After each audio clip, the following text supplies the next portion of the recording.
You are listening to episode 5 of the EU Startups podcast. Today with our head of content Charlotte and ThirdEyeMedia founder Clara, who are sharing a lot of great advice for startups to get press coverage.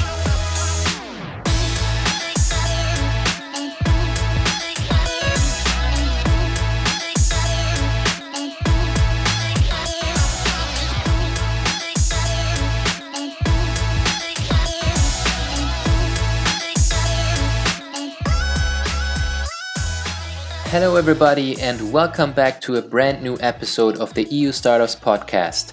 Please let me use this opportunity to also announce today's launch of the EU Startups Club. After what you could call a 10-year free trial phase since launching EU Startups in 2010, today we're finally introducing you to the EU Startups membership program, which comes with a ton of benefits. The club membership will provide some additional members-only content like a weekly overview of all funding rounds in Europe. It will provide you with unrestricted access to our startup database with about 7,500 entries and to our editorial archive with roughly 5,500 posts, instead of just having access to 5 posts per week. Also, our club membership option for startups provides you with unlimited free posts on the EU Startups job board, which itself should already be worth the small membership fee. Aside of several other benefits and discounts, the club membership also enables you to join our quarterly club calls, where you can interact with the EU Startups team and with other club members. As you can see, our club membership already provides a lot of value, and there is more to come. That being said, we'd be excited to count you in as one of the founding members of the club. As you can imagine, EU Startups has been impacted quite heavily by the COVID-19 crisis, since we were not able to hold this year's EU Startup Summit, which accounts for the majority of our annual revenues. You joining us as a club member will not only help us to continue to serve the European startup ecosystem, but also to further improve the quality of our editorial output.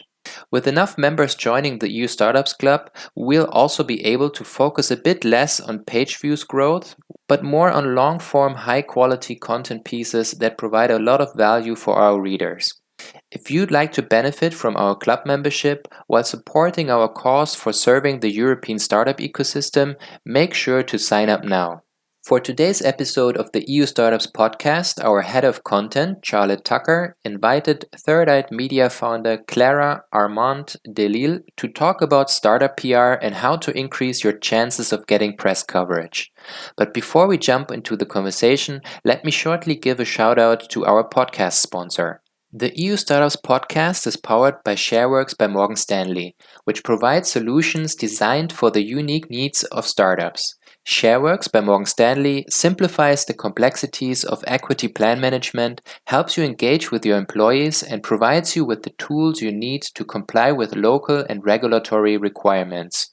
As an integrated platform, everything from HRIS integration to audit-ready financial reporting works together seamlessly for improved accuracy, collaboration, and decision-making.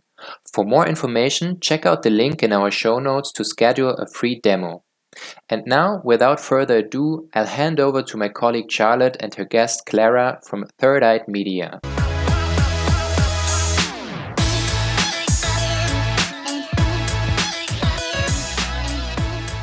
Okay, so just to introduce Clara to our listeners, Clara is the founder and managing partner of ThirdEyeMedia, which is a digital PR and marketing consultancy. And she has a track record of helping European startups build their brand across Europe, the US, and Latin America. So maybe, Clara, you want to say something else about your experience and your agency? Sure. Charlotte, thanks for having me today. So the agency is now 5 years old. We're a multilingual, multi-market team that works essentially across Europe and other regions, helping high-growth startups and venture capital firms in the tech sector. Awesome, thank you. Okay, so today we're going to talk with Clara about how to get your startup featured in the news and media. And we thought this combination could be quite interesting because Clara will be representing a PR marketing agency, and I'm representing EU Startups, which is a news publication. So we have quite an interesting dynamic there, because in real life, Clara's agency would be contacting new startups to get news publication for their clients, right? And Clara, you've actually contacted us before. Yes, on the regular. Yeah. So for this reason, together we can bring both sides of the equation to give our top do's and don'ts for startups. Right. So if we start at the beginning, for early stage startups, maybe together we can define the difference between press and paid media. So from our side, by press coverage, what we mean is getting content about your startup published for free, which is the most important part, in an online or print publication. But I know, Clara, you have a kind of nice way to explain the difference between press coverage and other media. And maybe you could explain the benefits between each marketing element. Yeah, sure. So what we like to talk about is POEM, which is paid, owned, and earned media. And there's a difference between the three. What you described earlier, which is, securing editorial articles in an outlet, that's what we call earned media. And as you said, it's incredibly valuable for a startup, especially at the early stage, because you create a media footprint which didn't exist before, and which creates automatically authoritativeness for that startup, right? Because it signals basically to the market that this startup was deemed and selected, among other stories, as interesting, important, compelling enough to deserve earned media, which is sort of a bit of an art to sort of pitch into outlets, is very valuable at an early stage. Then you have what you call owned media. So owned media is the startup or business or person's own channels. So that can be their blog, their website, their social media channels. So really the channels that they own. So obviously this is great for any early stage startup to be able to really kind of put their voice and face out there with their own specific messaging and phrasing. They have total control about the messaging that they craft and put out. But obviously, if it's yourself talking about yourself, it doesn't have the authoritative element that earned media has, right? Where it's a publication describing you and talking about your value and the benefits of your products, which is very different from you doing it yourself. There's already an element of third-party advocacy in earned media, right? Yeah. And then finally, paid media is also what you call sponsored articles, or paid media. What we put in that bucket as well is sort of paid campaigns that you can do on your own channels.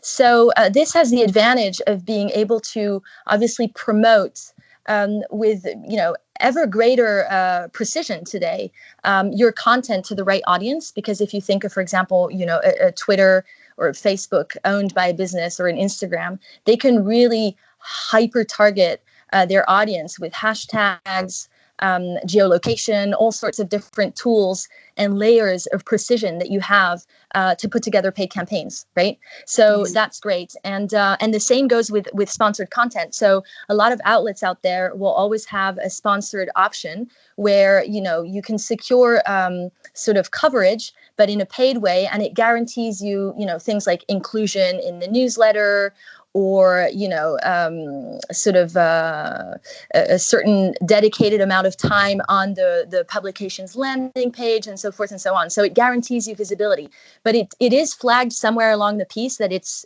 sponsored content. Mm-hmm. So again, it has a bit more of a self-marketing element that doesn't have the gravitas of a proper editorial coverage that we referred to as earned media earlier. Mm-hmm. And yeah, exactly. So at EU Startups, we kind of divide our content in more or less the same way. So we have news articles, which is when we publish some news about a startup for free. And then we also have sponsored content, like you said, which is a paid service. Except for us, usually this is not something we offer for startups. It's something usually that we offer for corporates or accelerators or event organizers who would like to promote their services for our startup audience. And then we also do interviews, usually with the founders of late stage or fast growth startups. So for early stage startups, probably the best way to get published with EU Startups, at least, is to send us some interesting news, which is obviously free. So kind of at this point, I can then also ask you, when do you think would be the best time for startups to start working with a PR agency? do you have something like a recommended team size? For example, for EU startups, we would recommend to start working with a PR agency when you have maybe about 15 team members or about $1 million in revenues. I don't know if you agree or disagree.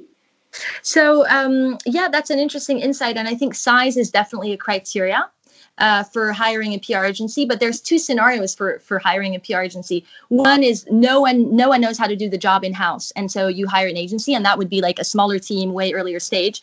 Two, you have an established marketing team or PR person in-house, and they just don't have the bandwidth to do all of the media outreach themselves. So they hire an agency, right? So in that case, you would have a way more established mid-sized company, right? And I would say, as a PR agency who obviously has to advise and select clients based on the newsworthiness of the projects that we're given, right? Because we don't want to sign up a client if we don't think that we can add value to them, right? So I would say our criteria as an agency is more in terms of sort of the readiness of the story, the size of the story that the startup has to divulge,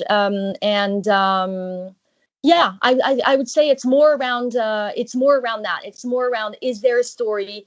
Is there like a big announcement that's coming up that could serve as sort of a one-shot announcement? Or is there sustained growth that we know is going to feed regular news hooks that we can pitch to the media?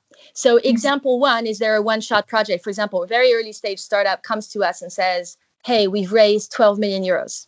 Like, we want to announce this, and okay, what are you using the funds for? I'm going to ask them to be able to bulk out the story, and they'll say, oh, well, we're going to be, sort of pivoting the product and launching 3 markets. Okay, there we have it. That's a story, right? So that we can work on a one-shot project with a startup that comes and has like a big bang piece of news, right? The other scenario is, hi, ThirdEyeMedia, we're a fast-growing startup.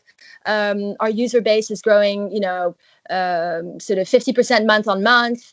We've just launched Germany and the Netherlands, but we haven't really announced it, etc. And we have a few partnerships in the pipeline with some big brands, and we think it's time for us to start working with an agency because we realize we're not capitalizing on all this growth and all this news. Right. So that's another scenario where you already know from this 15-20 minute conversation with the founder that, okay, there's partnership announcements coming up.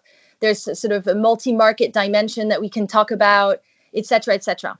Okay, yeah. So following from that, exactly what you're saying about how the story is the most important part, the news, what counts as news, whether an early stage startup is able to work with a PR agency or not, at some point, that has to be decided, right? What is the story? What's the thing that you're announcing?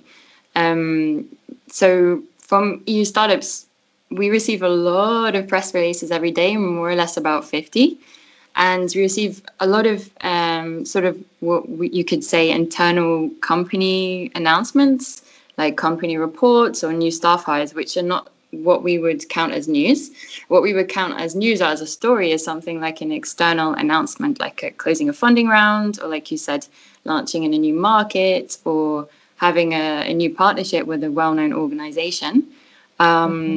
So when you're working with startups, how do you help them pick out what is the news item? And maybe they come to you and they don't even have something that's a story. So how would you kind of position something that's not really news and try to make it sound like it's news? Great question. That's a lot of the advice and strategy value add that we deliver to our clients. I would say, scenario one, this startup comes to us with a very clear, kind of clear idea of what they want to announce. As I was saying earlier, like, term sheets with, we've just signed a term sheet. We've raised 15 million euros from X, Y, and Z VCs across London and Paris, and we want to announce. Okay, that's great. And as I said, I will tease out the story with them to get an understanding of, like, what's behind the funding, right? Like, what is the vision? What's the mission? And what are they going to achieve with the funds to start really teasing out the growth story, right? Because that's what's going to make the difference. I think one of the things that we try and make our clients aware of is that, now that the space is getting more crowded because there's more and more of a tech dimension across all sectors, really, right? So it's more frequent to hear about fundraise announcements. So there can be a bit of a fatigue, in the sector. So we need to really make sure we're building a strong story. Like just announcing an amount of funding is not enough. But regardless, so that's one scenario where the startup comes and has a pretty clear idea of what news they're announcing. In the scenario where they don't, but they know that somehow that they're missing the boat, they should be, capitalizing on some of their growth, and they're not doing it. That's when we try and get an understanding of like how they measure their growth. Like very broadly put, I'll ask the founder or whoever's on the phone with me, like, what are the metrics that you use to measure your growth? Is it user growth? Is it time spent on the platform? Is it virality of your product? Is it, depending on if it's consumer or B2B, is it like numbers of new partners or size of the partners that you're signing up, et cetera, et cetera. And from there, we try to get an understanding of what type of growth story we can build with them. So a lot of the time will be, through that conversation, the founder will tell us also about product improvements. He'll say, we're acquiring way more users, and this is because we launched this new functionality and it's very attractive, whatever. So we start getting an understanding of what are the components of this growth, and then we're able to distinguish maybe the 3 to 4 key drivers of that growth, bundle them together into like a milestone or growth announcement.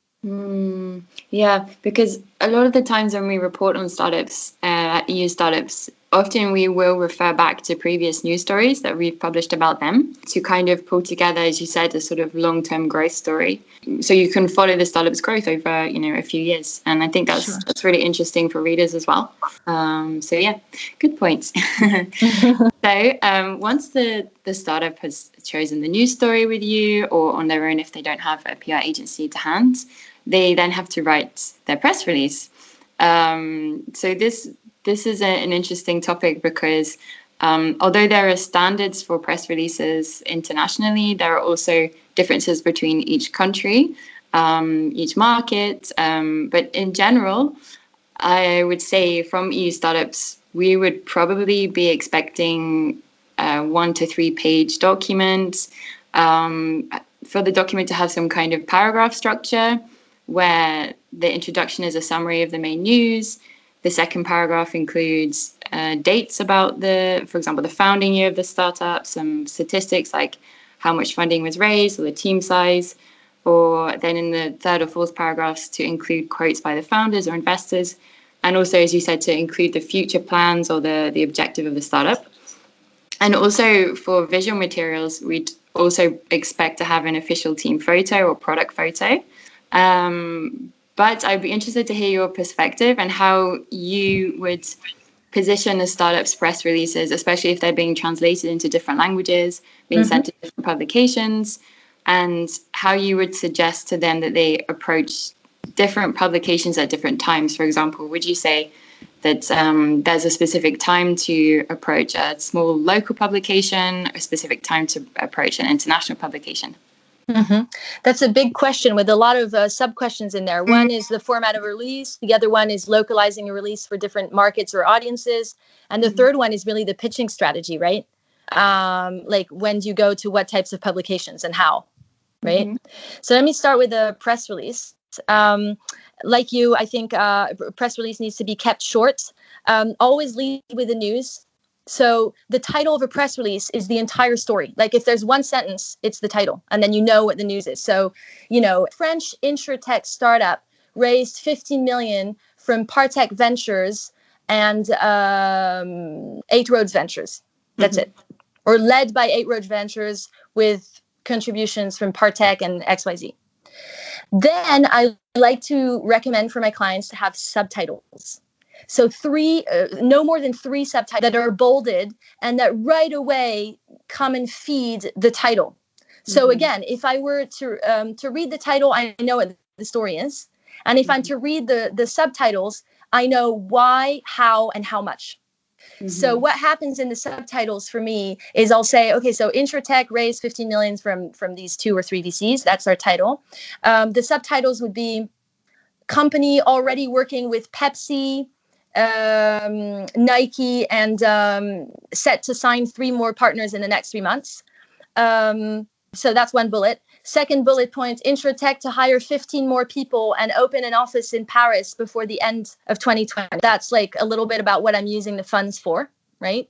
Mm-hmm. And then something like, user growth or whatever, growing by this many percent month on month, because oftentimes we don't recommend for an early stage startup to reveal absolute numbers when they're still young and they're still small. It's better to give percentage numbers, because usually they're more impressive. It shows the momentum of the growth, but also it doesn't reveal information that can be hurtful if the competition knows about it. Mm-hmm. Yeah, and those subtitles are really useful on our side, because when we're deciding whether to spend the time to edit this press release and publish it, those subtitles give us an immediate overview of what the press release is about without reading the whole thing.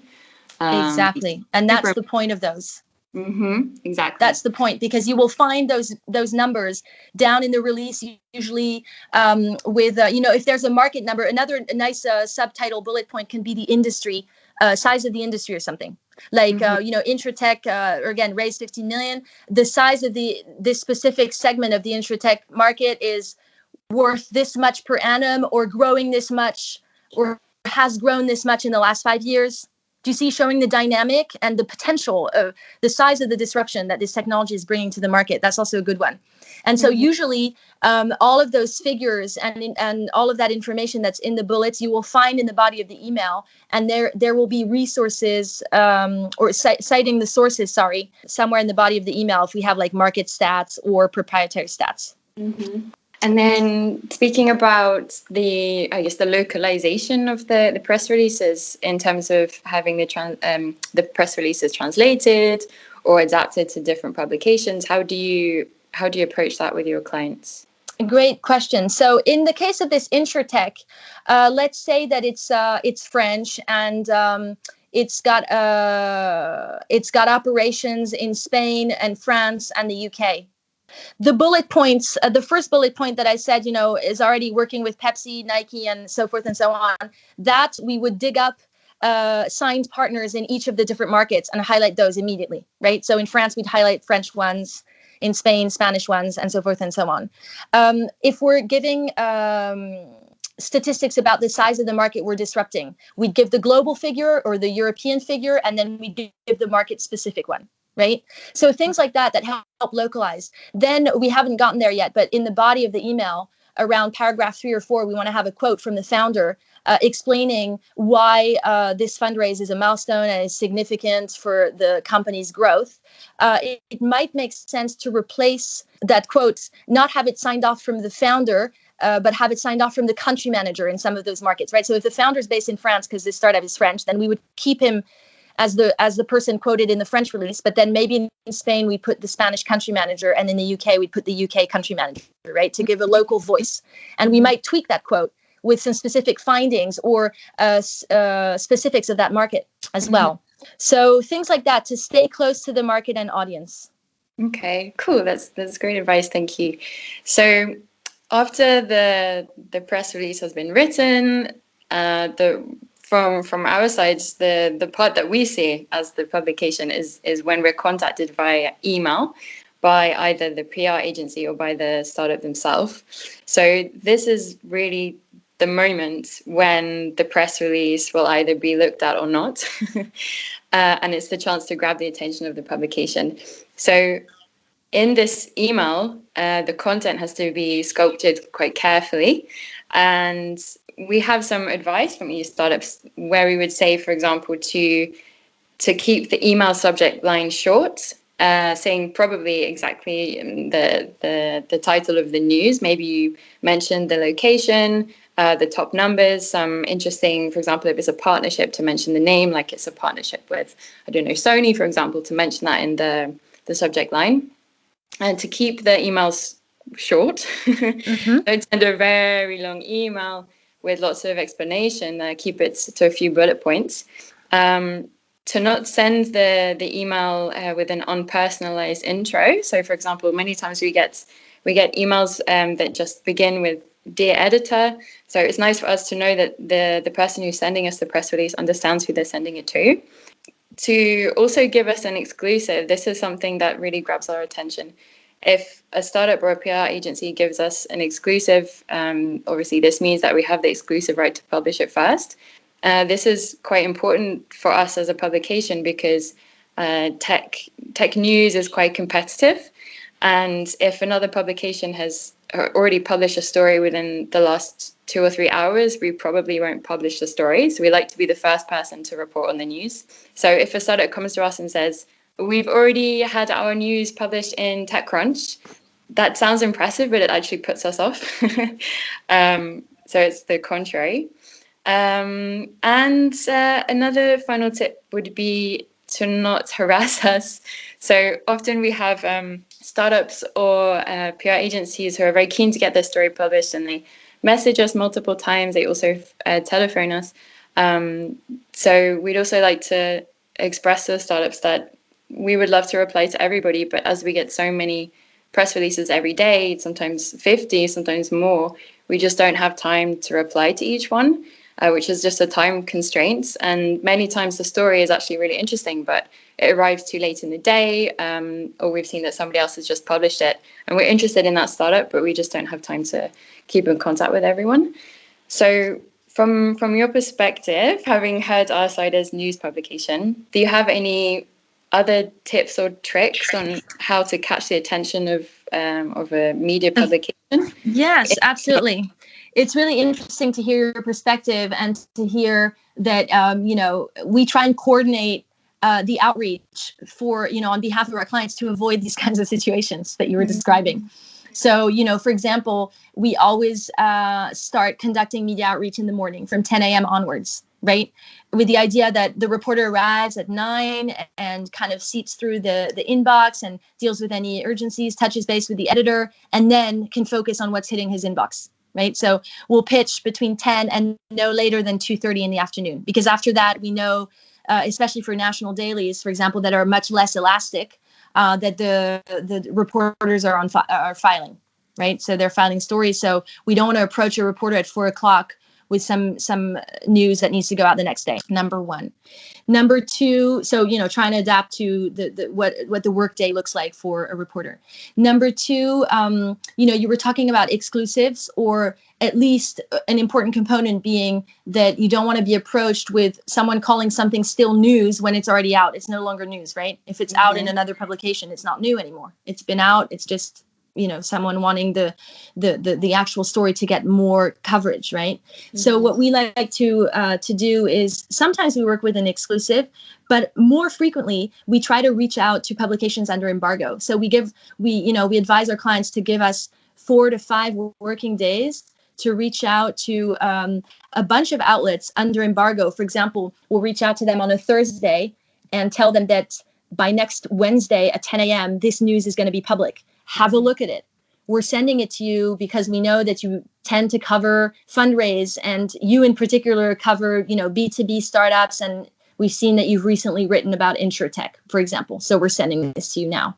And if you're interested, we would be happy to put you in touch with the founder for an interview ahead of, the release on Wednesday at 10 a.m. That's kind of the approach.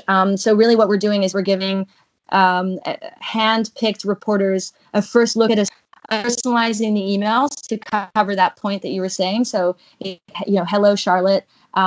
Just wanted to send you this story that is going to go public next Wednesday at 10 a.m. Because I've seen that you recently wrote about these topics, and this startup is on a similar topic, so forth and so on.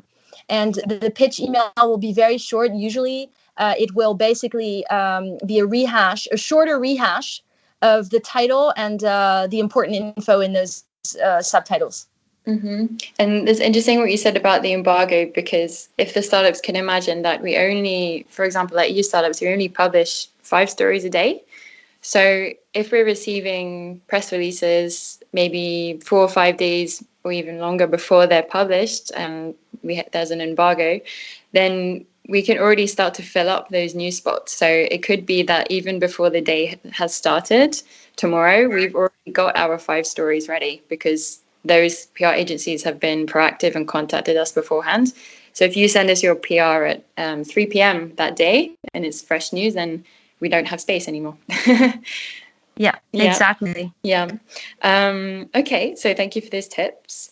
So finally, I wanted to ask you whether you have any funny stories about maybe very bad PRs you've seen, or any interesting stories that have come your way that you, just to kind of add a light aspect to the end of the interview, you have. I follow a few reporters on Twitter, British reporters in particular, and French, I have to say, are also quite funny with that.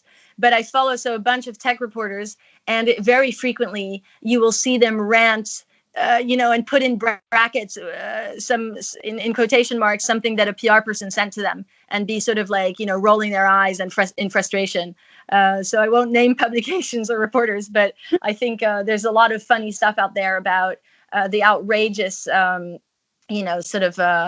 requests from PRs. So sometimes, we try to be perfect, but sometimes apparently we're not. So yeah. And then I know you also were interested in what are the worst scenarios that I've seen. I don't know if they're like, if they stand out as sort of nightmare scenarios, but it is frequent that we'll have early stage startups that are very bootstrapped come to us at the extreme last minute, wanting to get what they call a press release out to the media. And tell us, we've got the press release drafted already. All we need is for you to reach out to TechCrunch and get us in TechCrunch, for example. And what we'll often discover is that, as we discussed, there's a bit of an art and a methodology to writing a good press release, right? Leading with the news, building something incredibly compelling that we know out of experience the reporter is going to find compelling and select. We were talking about 50 press releases on your desk every day and 5 news items going out every day. So that's 1 in 10, right? So, some of these press releases or in some of these instances, we'll have like a founder or someone in an early stage startup tell us the release is written. And what we discover is that the document is just a description of the company, right? So it's almost like the about page or like the, who we are page of the website. And that obviously is not a press release. So that's a bad scenario where you have someone saying, look, like the news needs to go out in 2 days, and, we're sending you an about page that we hope you could get into the headline somewhere. Yeah. This is what we're here for. We try and advise, advise and recommend and build a strategy really quickly for our clients to help them maximize their chances at getting good coverage. Because oftentimes that startup will come to us. The press release is, what they're calling a press release is not at all ready to go out to the media, but they're certainly coming to us with a news item, right? So we want to quickly turn it around, help them whip that together into a compelling story that's going to be attractive to reporters and ultimately to their audience. Yeah, that makes sense. Yeah, it's kind of a worst case scenario. I mean, guess for also the startup as well. Exactly.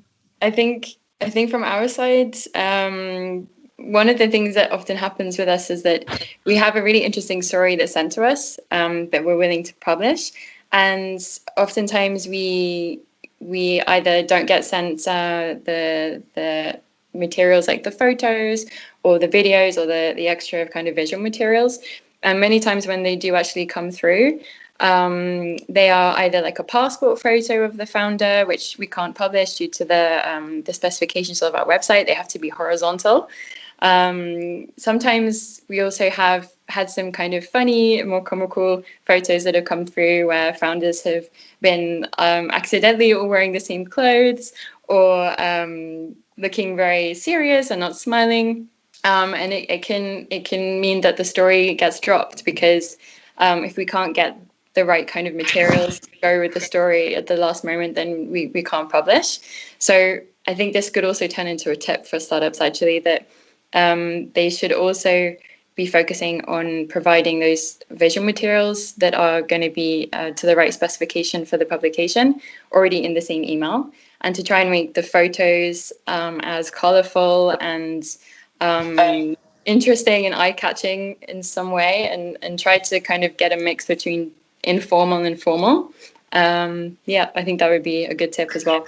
I agree. I think that's great advice. And for any size startup, we always recommend and support them in building a press kit. And it does include high-resolution portraits of the founder or founders or spokespeople, whoever's being interviewed. We also suggest including high-resolution screenshots of the product. We have to remember the product's new, right? So the audience is discovering it. First it's the reporter discovering what exactly this product is and wrapping his head around it, and then it's the audience.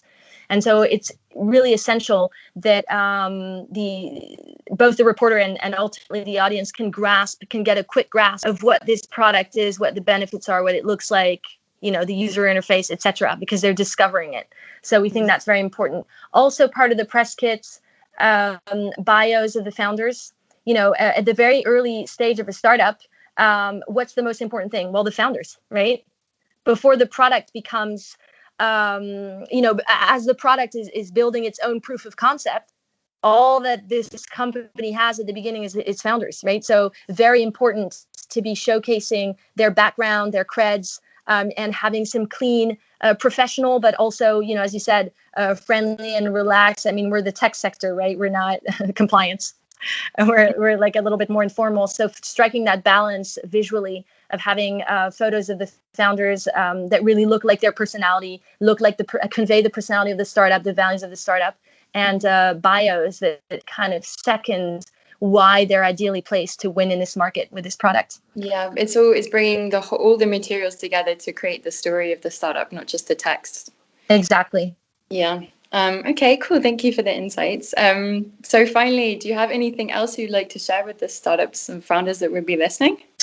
Yeah, I think there's a lot to be said about how to generate press when a startup doesn't have an announcement to make. We were talking earlier about what constitutes news and what doesn't. And I think, one thing to keep in mind for companies of any size is that newsrooms are super stretched, and it's not getting any better. For two reasons. The first one is that we saw with the digital transformation in the last 20, 25 years that newsrooms have suffered a lot, and overall numbers of reporters and so forth and so on have been reduced. That's number one. The additional effect that we're working against in the tech sector is that, as I was saying earlier, the tech sector is seeping into all industries, right? So the volume of stories that have a tech component are getting bigger.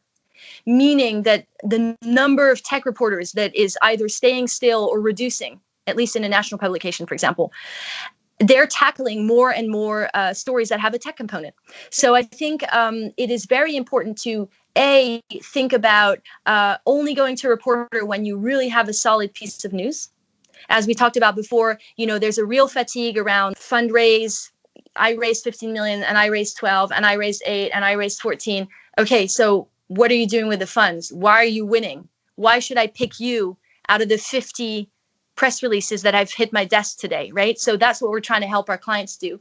The other thing to think about is when you don't have news, we like to recommend to our clients to think about writing bylines. These founders are, worlds of information, have worlds and worlds of information on the sectors that they work in, right? They've done due diligence for years.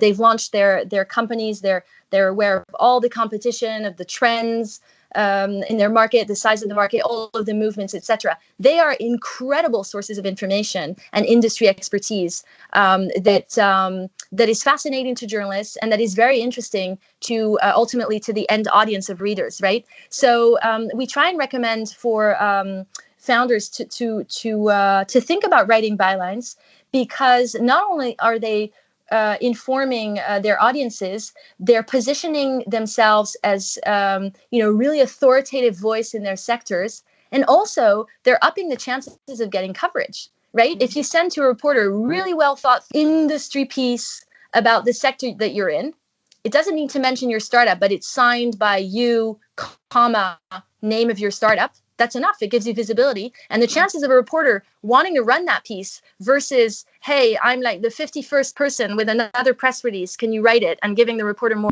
that's really something to consider in the current media landscape.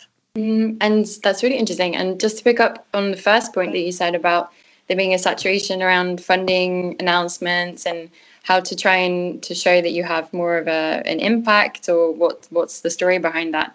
I think within EU startups and many other publications at the moment, there's becoming more of a focus on whether startups have an impact beyond just making money, right? If they're they have some kind of social goal or objective, or an environmental goal or objective. I think that's also brings kind of more of a story to the funding news. That's also something that we're looking out for more. And we're seeing more of an interest from readers on that front. We've run a few Twitter polls on what kinds of startups our readers are interested in, and social impact startups are ranking very highly. So yeah, that's another interesting point. Okay, so then I'll have to bring our conversation to an end. Thank you so much for joining me today. I'll also just mention for our audience that we'll be creating some show notes and also publishing an article on the website with a summary of all the tips and tricks we've mentioned today. So if you didn't make notes, don't worry, we will be giving them to you. So thank you, Clara, again. Thanks so much, Charlotte. Thank you. And we look forward to receiving the next press releases from ThirdEyeMedia. Wonderful. They're going to be coming your way very soon. Okay, thank you. Bye.